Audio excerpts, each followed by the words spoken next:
Hello, welcome everyone with DEPT Talks Live about the influence of marketplaces in 2020.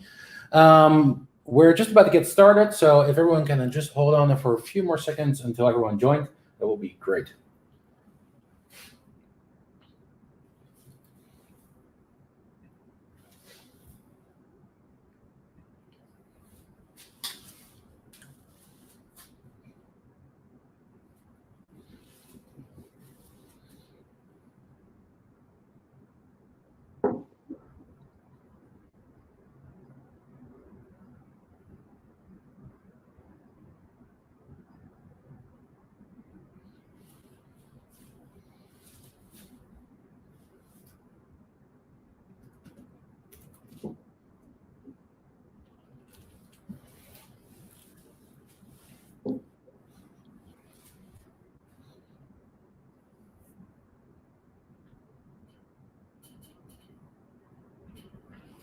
So welcome everybody. We see that the streaming is filling up pretty quickly for DEPT Talks Live and the influence of marketplaces in 2020. We'll just wait another 30 seconds and then we'll start the stream.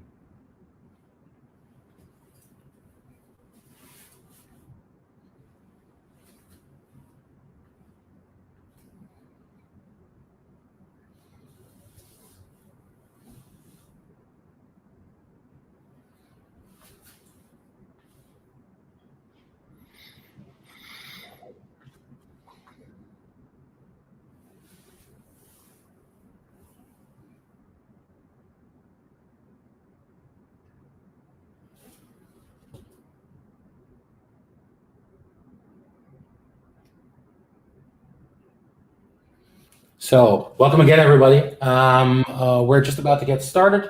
I'm Kevin, and today I'll be your host for this session. And joining me is Nils. Nils is one of the managing directors of Factor A. But before we get to him, a quick introduction about myself. I've been working on e-commerce for about the past decade. From that part, I'll be hosting this session, mainly from an e-commerce perspective and to challenge Niels on everything surrounding marketplaces. But Niels is the star of the show, so let's get started with him. Niels knows what he's doing. He's been running this game for quite a long time. He's been working for 250 brands, and he literally wrote the book on e-commerce and Amazon. So he is someone who really knows what he's doing. But let's just be happy that we didn't invite him today as the designer, because the cover on that book is not what I would have picked. But so Niels and myself both work at DEPT. Like I mentioned, Niels is one of the managing directors of Factor A, one of the specialist agencies that we have in the world, and he's located in Cologne. And I'm coming live from my built-in studio in my living room here in Rotterdam. But first, Niels, thank you for joining me and welcome to the stream. Yeah, thank you very much. I'm really looking forward. Cool. So without further ado, because we don't have a lot of time this afternoon, and I think everyone's looking forward to having some drinks on this afternoon, let's set the scene. So to start out, what is a marketplace? It's one of the questions that we heavily debated in the preparations to this webinar, because there's quite a lot of confusion about what a marketplace is. We all know the classic ones like Bol or Amazon, but actually the landscape of marketplaces is quite broad. So anything from Wish.com and AliExpress all the way up to food marketplaces like Thuisbezorgd here in the Netherlands or Uber Eats internationally. But since we're also looking at the local market, let's not forget players like Marktplaats and internationally their comparison eBay. But marketplaces come in different varieties, as you can see. We generalize them into three categories. They have a life cycle, and we would like to say that they're generations which they evolve into. So any marketplace starts out as a Gen 1, which is basically an aggregated online shop where you buy and sell products from different vendors on your platform. Weekamp is a really good example in the Dutch market of a shop that does it. And the difference between the first gen and the second gen is that as a second gen marketplace, you really go into leveraging the power of your partners and asking a fee for that. So you can see a lot of marketplaces are between 1 and 2 or moving from 1 to 2. 2 is the real classic marketplace. So Bol.com is a really great example of how a second gen marketplace evolves, and where basically slowly you start to move from your own products and purchases that you deliver yourself to a more partnerized platform. The third gen, and that's the biggest leap between the different generations, is where you move away from just selling products and you start dealing in services and data. And that's one of the topics we'll have today to jump into the gap that's between second and third gen platforms. On the right, you'll see a quick list of all the platforms that are here, but we won't be discussing all of them. But feel free to ask questions about any and all of them. Before we dive into all the details, what is really important is that you ask your questions. Not in the stream for you that you can see, but in the background, we have a few colleagues that are taking all your questions and they'll pop them in the stream as soon as you have them. So please feel free to shout out. But Niels, can you take us on the journey of why marketplaces actually win? Sure. So most important is basically they have the economy of scale. So in marketplace itself has the chance what are often more or less infinitive selection. And with this, they can create a great customer experience because the client is always looking for the best selection, best availability, and the best price. And the more the people buying, the better your selection, the more traffic you get, the more sellers you get, and you get in this flywheel, which is true for every marketplace. And with this, you get a better cost structure and can again get lower prices and can reinvest that in customer experience. And customer experience can be same-day delivery, it can be a better price, better filters, so everything around that. So basically, a marketplace is kind of chance with a more or less infinitive lifetime value to go into the market. And for a small shop, so where we saw media market, where they're only selling a niche products, it's really hard to get on the same level. And now we're in the same kind of when we're talking about the second level, where you get making your money with this or with the access that you deliver, so the that you give the chance to others to sell you to your clients. Now on top of that, building other, in this third generation, building other business solutions like renting out server capacities or renting out advertisement or going into logistics. So building on top of that, again, another flywheel.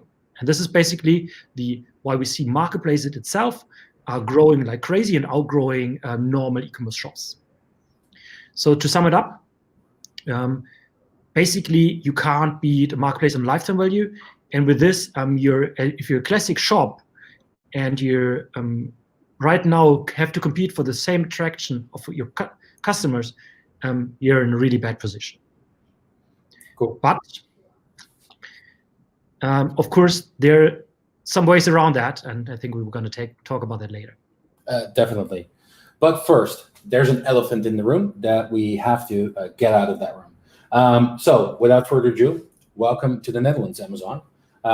You've been introduced to us a short time ago. I mean, the German and UK version were, of course, already available here.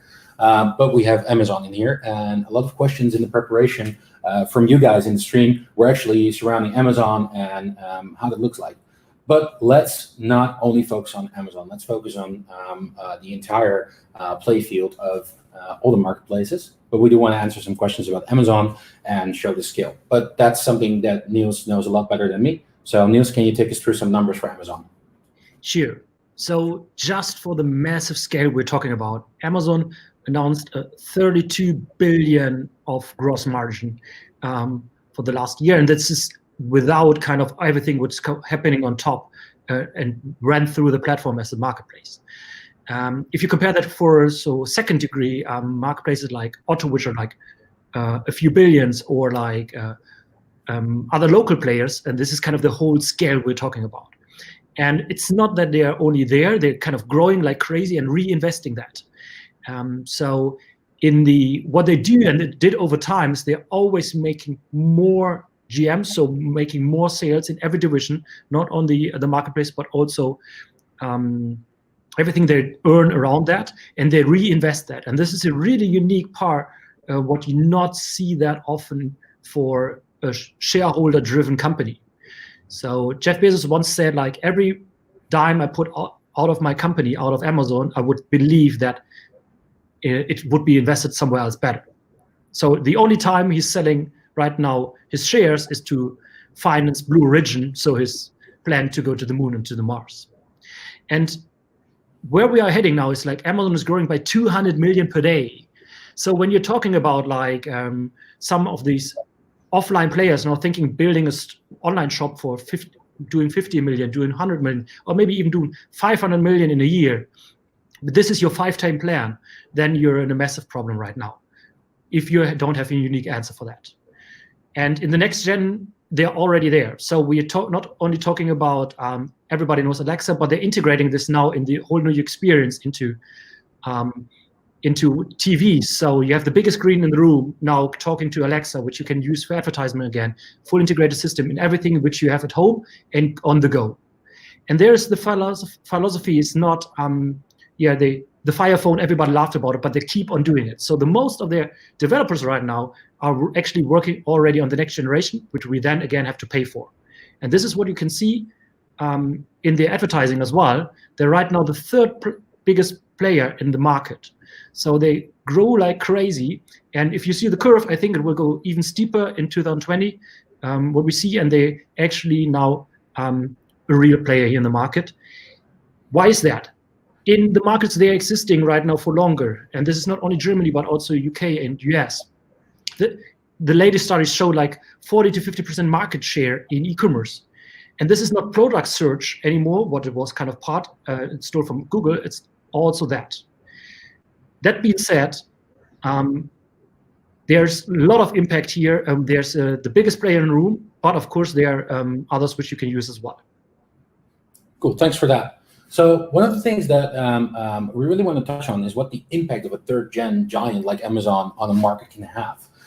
Looking at what Amazon is doing with their introduction in the Dutch market, it actually looks like this. They're not too fast. There's no advertising model to leverage for sellers on their platform. The pricing is okay, but it's not really impressive, and the assortment is meh at best. So that's what we're seeing from the outside. But what they're actually doing is, of course, connecting new sellers and vendors. Their advertising will actually launch at the end of this year, end of Q3, beginning of Q4, depending on the whole thing with Corona and how that develops. And they're preparing to buy the market with low-priced products and Amazon basics. So the assortment is coming, but it's not quite there yet. But it's really important to realize that you shouldn't be fooled. Amazon is buying the market with Prime at the moment, and that's the biggest benefit of a third-gen player. They have services on top of their marketplace proposition where they can just push with their additional services, gather that customer data, and then leverage that on their marketplace. So just to put it in perspective, 1 million Prime memberships have been sold or given away by Amazon in the past few months since they were introduced in the Netherlands. That's 1 million customers from the start. And I think that's one of the most powerful and disruptors that Amazon is leveraging at this moment. So looking at the difference, like for example, Bol is a second-gen marketplace, and Amazon is a third-gen marketplace. That's the biggest difference between the two. But if you look at the local market in that sense, and we looked at it from an organic perspective, so how much authority does Bol have compared to Amazon, for example, you see Bol is winning on any front at this moment. A funny fact that I didn't know before we prepped this presentation is actually that bol.com is the 6th most used web or application in the Netherlands. So you have Google, you have Maps, you have WhatsApp, you have Facebook, and then it's Bol above nu.nl, above NOS. They're actually one of the biggest websites that we use every day in our lives. So we love our local hero, right? Bol is our local hero. They do everything right, and we try to look at what they could do better. How could they battle the big journey that Amazon is on? But we can really find anything that Bol has to improve on in their service. They do everything just right, and the question is that enough?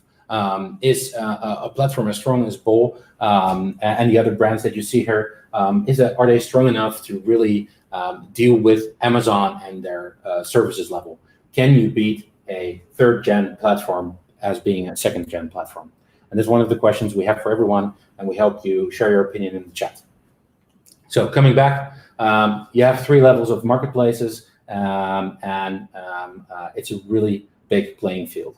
But the question that you might have is, what's in it for you? What's in it for me? and how should you move forward? And that's where I want to give it back to Niels. Yes, so with every marketplaces, especially the rules are the kind of the same to win on the marketplace itself and win the customer. So the entry barriers have never been lower. So everybody can start it. That's why you have like all those private label journeys, get rich quick. You have a lot of Chinese players. Everybody can basically start it from home because you don't have to take care of logistics. You just have to list something, and it's basically as easy as eBay at the beginning to start with. So the shelf space here is unlimited, so you have like quite easy to list something, but you could mean now it's fair enough to list something and you don't do any advertisement, that it's fair to give away part of your marketing fee. So often complaining that it's 50%, but you could say it's maybe acceptable. But yeah, in the end, it's again hardcore e-commerce, so no brainer, you just have to list that 15%, but this is often not the truth. So should you really do it, and how to kind of tackle this market. So I want to talk about 3 main challenges we have to, you have to overcome to sell on marketplaces, and then dive into 3 challenges you have as a brand, how you can solve these and maybe debunk these. So the first challenge, you have to create visibility for your product. I mentioned that the shelf space is unlimited. So what does it mean? If you would now go to a mall and want to sell your vacuum cleaner, you're probably in the last store when you list something on the bottom shelf somewhere down there. So nobody will find you. So what you first have to do is kind of do the SEO trick, so search optimization for a marketplace. And this is often a more tricky one because you're way more restricted than in the Google field or somewhere else. So you really have to think about what are my influence factors. And we see a lot of brands and manufacturers and sellers struggle with this because it's in your ranking factors. It's not like I only hit on a certain keyword, so for vacuum cleaner, handheld vacuum cleaner without a cable, but it's also factors which are coming from e-commerce in it, which actually drive your ranking, which is an estimated click-through rate, what is the conversion rate, what is the margin, because no marketplace out there, they want to sell a product where they don't have the right margin. So these are the factors you have to consider in kind of setting up those parts. It's not only the SEO part, and it's really limited what you can do. You have to narrow down, and often with data you don't have. The second challenge is then scale it up, because once you're listed, you have your listing here, you're still maybe on the 8th position or 2nd or 3rd page. All the different players now go into the step that they put a advertising feature on top of it. So either you pay it kind of, in the early days, you call them and say, like, I want a listing banner, I want to be on top, you get a special deal. Now, all the marketplaces are moving to, you have to do it on your own, or it's a system which is going up. And it's changing every day. Every day is a new release, what we see. And you have, again, a new system, and you have maybe 10 platforms in Europe which you have to take care of. It's not only in Amazon or on eBay, or it's now in Walmart where you can do it, or working with Criteo or other marketplaces where you actually have to set it up. So it gets really, really confusing. And most of the time, the person has to do it who normally does e-commerce. So was a classic account manager, maybe talking offline, and now has to do performance advertisement. So it's really tricky here. And the problem is it's not a one-time setup and full automated, because often it's these are systems which are don't have any tools or stuff around like you have for Google or Amazon now. So you have to really think about what is happening with my product itself and with my life cycle and everything. So combine e-commerce and performance know-how. So it's like in marketplace, running a marketplace is actually like running your own shop. So it's not only doing advertisement and putting billboards out there, so you really have to interlink your marketing team and your e-commerce team. But, and this is really important for me, it's not only e-commerce platform as well. Every visibility you get on a marketplace is branding and is also showing your product in the best possible way and kicking it off. Which brings me then to challenge number 3. And this is often those marketplaces lack really in transparency. You don't know how much you sell, who are your customers, and actually where you're heading and what is your competition to. So the first thing always to remember, and this is always the part where most people are annoyed is the client is not yours. It's the one of the marketplace. So your normal KPIs like lifetime value, which you can measure, or where you dive into discussing how to churn them and to kind of prevent that. And these are right now really hard to measure. So the first thing you need to do when you start with a marketplace here as well is to set up the right dashboard and tooling solutions.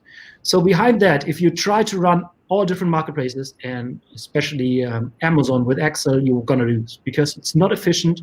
You will need a big team. So you need to find solutions and possibilities to link these together and gather the data together. So build not only performance dashboards, but also to automate a lot, because a lot what you do, there's not such a big market like Google where everything is existing. You have to build it on your own or find players who help you with that.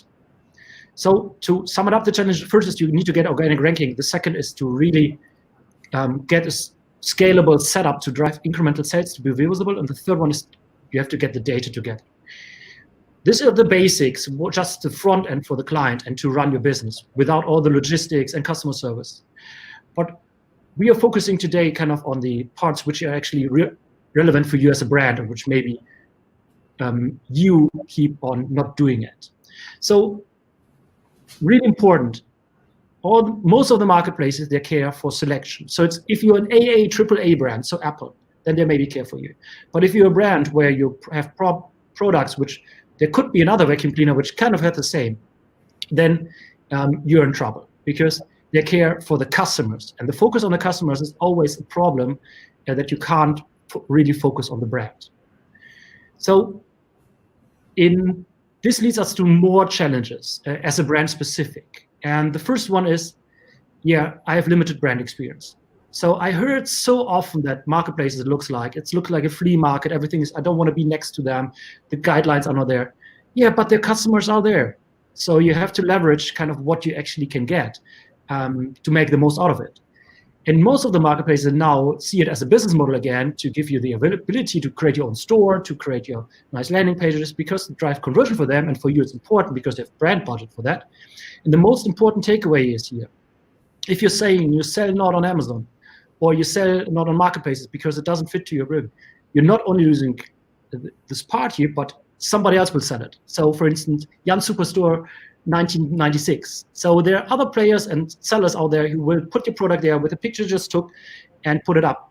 So if you decide not to do it, you will in the end lose on the brand experience.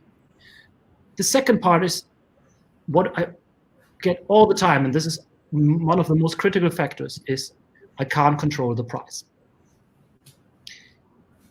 If that's your problem, then my takeaway is you often have a way bigger problem, because it's most of the time it's an issue of your distribution strategy, or that something is off in the market. So most of the time it's not the small seller somewhere in the garage is destroying the price. It's the matching, like all the big marketplaces do between each other. So where they actually use the price point and match it. So an Amazon for sure will match at bol.com. So if bol.com makes a discount, Amazon will go down as well. And the other part is not only in e-commerce, but also offline. And the ones who scream the most, often like are offline sellers who are like in the second level of your distribution, have really good prices, and they move it in the gray market around the corner.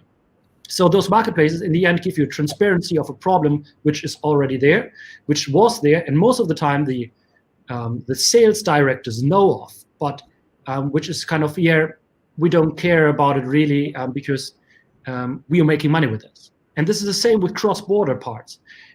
Those marketplaces only give you the transparency, what's happening, and then you can solve that.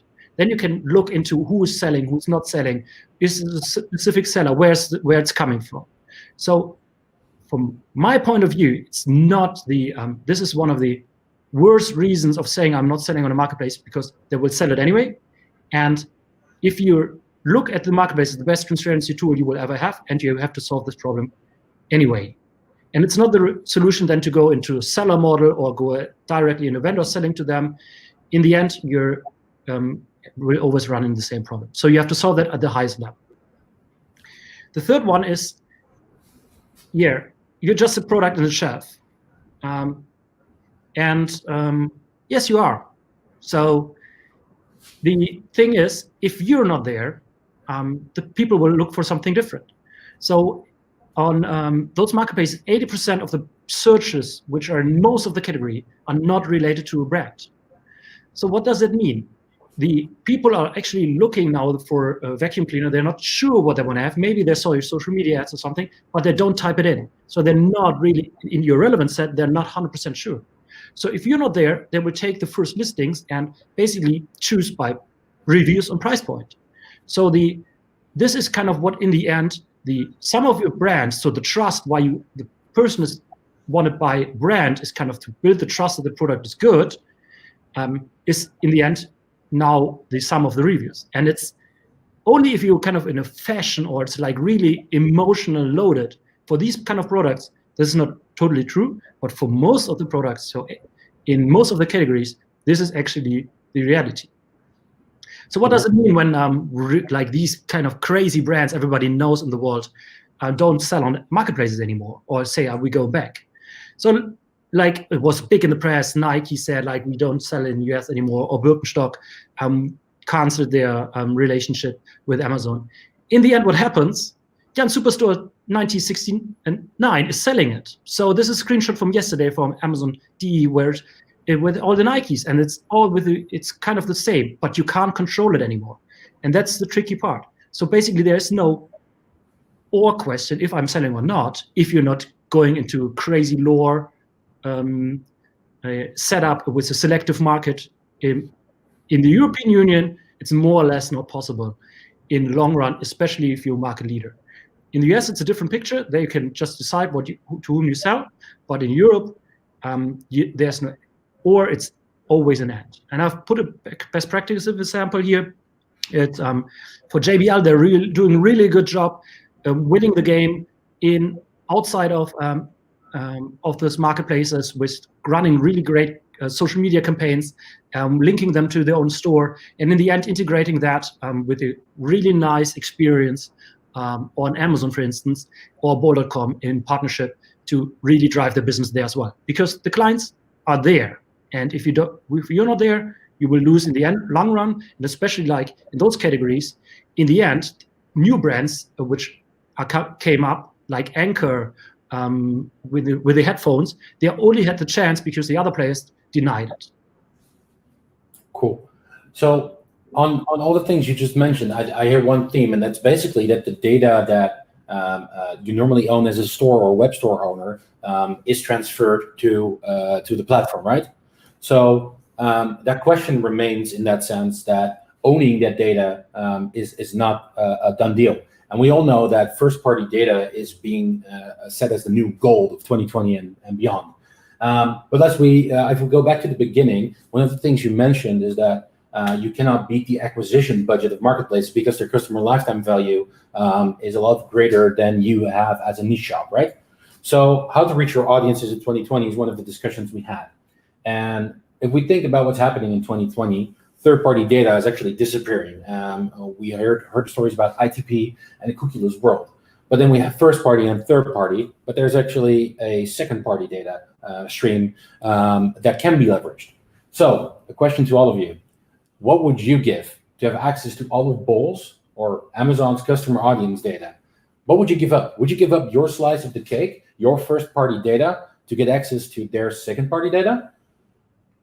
So that cake is what marketplaces are offering with their advertisement solutions by allowing you to advertise on their platform, reaching their audiences, but the price that you pay is in some cases your first-party data becomes their first-party data, and you don't own the customer anymore. There's ways around this because you can create an ecosystem like JBL is doing, where you draw your customer back to your brand, but it's really something to think about. Is that trade-off, is my piece of the cake worth the trade-in for the entire cake? So in short, there's ample opportunity to start leveraging the power of marketplaces in any way, shape, or form. But what we hear a lot is that things are holding you back to start tomorrow. Even if you've been doing this for a while, what's the next step? And what's holding you back to take that next step? And that's what we want to discuss with you in the Q&A session. So let's discuss. See that there's some questions already coming into the to the chat. So let me just scroll back to the top. So Tobias, you mentioned, I think, during the e-commerce challenges that the challenges are most relevant on Amazon and not for the other marketplaces. Niels, what is your opinion on the challenges that we mentioned for e-commerce only being Amazon specific? Yes, so in a way, I strongly disagree. And this is kind of the trend we are seeing right now. So for instance, in the auto world or already in the media market world or in the other worlds, there's a criteria integrated. You can place lots of the advertisement, you can book it, you have the chance to outgrow the other ones in terms of visibility, in terms of you making deals. Of course, often the SEO part is not in your hand, but what you deliver them kind of as a content, you often can influence. And the lack of data to be there, what I know from most of the marketplaces we are dealing with is often even less on other marketplaces than maybe on Amazon. So I don't know a lot of marketplaces which are giving you the full transparency. Actually, yeah, in terms of advertisement, where the people came from, don't have it in your own hand, or yeah, what's going on and when does the sellout happen? Often you only have a sell-in value. So it really depends on the marketplace, of course. What in terms of these challenges are, how they look like in the end, but in the end you have to all solve them. This is kind of the part here. And the other part is, yes, sometimes it's easier to, especially if you're talking about margin and stuff, you can do the calculator easier for you. But if you, for instance, now saying I'm working with the marketplace and I'm only selling to them and then I don't care what's happening, or I'm and you don't know when the sellout is actually happening, it's hard to navigate that or to discuss deals or when to sell something. But my question here would be, Tobias, what do you see as other challenges than on other marketplaces? Because there are a lot, yes, I agree. But I think being visible, having a scalable setup, and the plan how to grow on those marketplaces, beside that the marketplace itself is growing, so getting a bigger share and how to measure it, those are often the same parts. Okay. Thanks. So there's a question about sharing the presentation and sharing a recording. We'll get back to that in a second because we have a different solution for that. And then I see a question here about do we think that other than Amazon, can other marketplaces survive due to the deep pockets Amazon has? I'll take a crack at this one, if you don't mind, Niels. Sure. So looking at the Dutch market specific, because I'm a Dutchie, I strongly believe that there is a right to exist for other marketplaces other than Amazon. I've been spoiled growing up in an e-commerce savvy country where the user experience is on par. Platforms like Bol, for example, that we've mentioned a few times already, the ease of use that I have on Bol is so much better, in my personal opinion, than Amazon, for example. Well, I do shop on Amazon as well, only if I have a very specific question. So the way of using a platform is also different. That doesn't mean that I believe that a platform like Bol or any other second generation platform can continue to exist without innovating and having select something that draws you to that brand. But being a good brand like Bol, for example, it really helps. I think the same goes to Coolblue, although that's not really a second party or second gen platform. But Coolblue has a really good brand experience, which also gives it the right to exist. However, there will be casualties along the way. And I'm really looking forward, in a sense, to see how the market will develop over the coming years. If Amazon and the deep pocket Amazon has are really going to be pushed into a market like the Dutch market. But also looking at other markets around the world, there's always local heroes that have a place to exist. Yeah, I would go even a little bit further, and the thing is, and it's not only for other marketplaces, or also other web stores. You have a problem to compete against bigger marketplaces in terms of price, selection, and availability. If you're in one of these better than one of the big players, that's really good. But you have to be on the same level as they are. And you have, if you're, for instance, focusing only on bicycles, so you have a better selection here, and you have the possibility to configure it, and you have a better logistics, so it's same there, it's there, and you have a service after service, cool, then you have nothing to worry about, because this is everything where you do it in the detail, which a big player would most of the time never do, because it's not scalable. So in this is kind of the part where you not only have to inspire, but also kind of deliver extra services and steps and make the life easier of the client, and this is always the focus. Then I'm fully agree with Kevin that these players will survive. Thanks. So a few more questions, but I think to already answer a few specific ones, what we decided to do, because of the strange times we're in, is offer everyone a chance to do a 30-minute consult with either me, but I can imagine you want to speak to the star of the show, and that's Niels.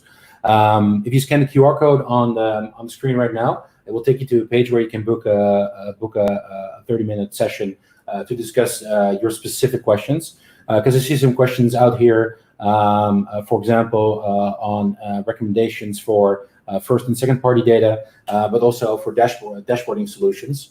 The dashboarding solutions question that Michiel asked is maybe something that you can elaborate on a little bit, Niels. Yes, so there are a few solutions out there. We obviously have one as well, where you can aggregate all the data from Amazon itself, but also your vendor central, seller central, and your advertising together. But there are a few solutions, especially for sellers out there. And then you can kind of create your own dashboards. And the next, the masterpiece in the end is kind of to aggregate everything, your sales and advertising data, not only from the marketplace, but also further together. I'm happy to have a chat about that. Later on. Yeah. And then looking at the question that, and I hope I'm pronouncing your name right, Jagadish, about how you can leverage the marketplace and then still get people into the fold to draw that first-party customer back to your brand. Do you have any thoughts on that, Niels? Yes. So it's a tricky one, because this really depends on what the marketplace offers you. So in what I often see is that the seller itself or the brand is trying to get around this in ways they normally did in the offline world as well.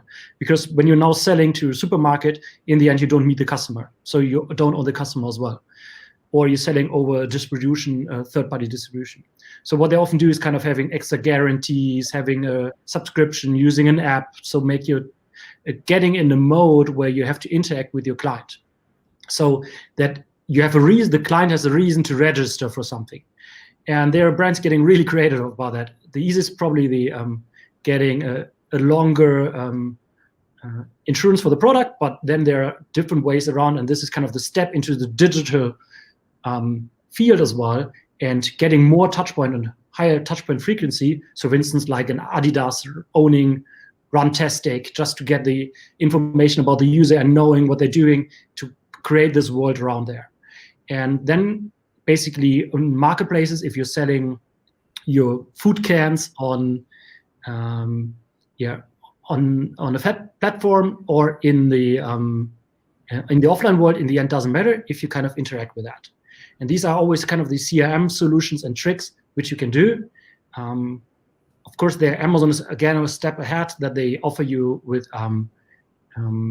solutions where you actually can use their demand-side platform, so their data to actually target people who are looking for a product on Amazon and then advertise them so that they go in your own store.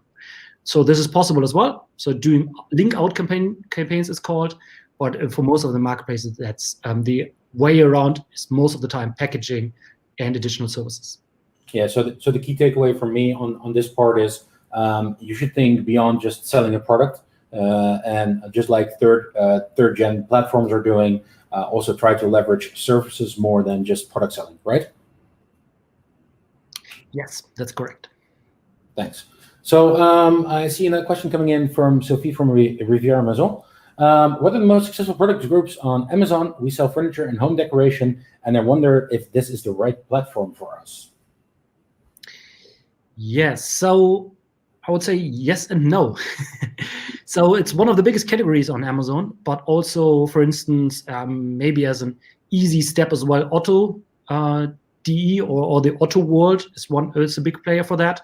So if you're more targeting, like, say, 35 to 60 target group, and they are, especially for the home decoration furniture, there are lots of other players as well. So like Home24,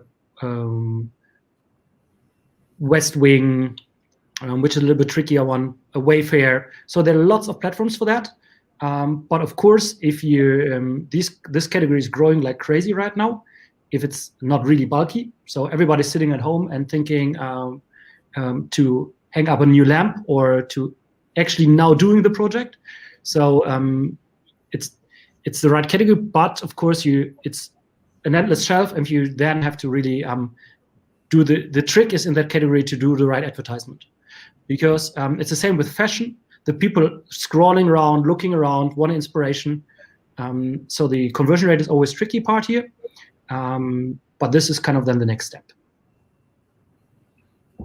Cool. So also looking at as a follow-up question on fulfillment by one of the marketplaces, would you say that for Sophie in this case specifically, it's an option to also choose a hybrid model where you don't have the fulfillment done by the marketplaces per se, and you keep fulfilling it yourself directly to the customer? Yes. So if she already has a setup logistic, it's definitely a good idea to offer that as well, if you can handle it. So especially if it's like really bulky goods, maybe even the your own logistic is better than what a general marketplace would offer.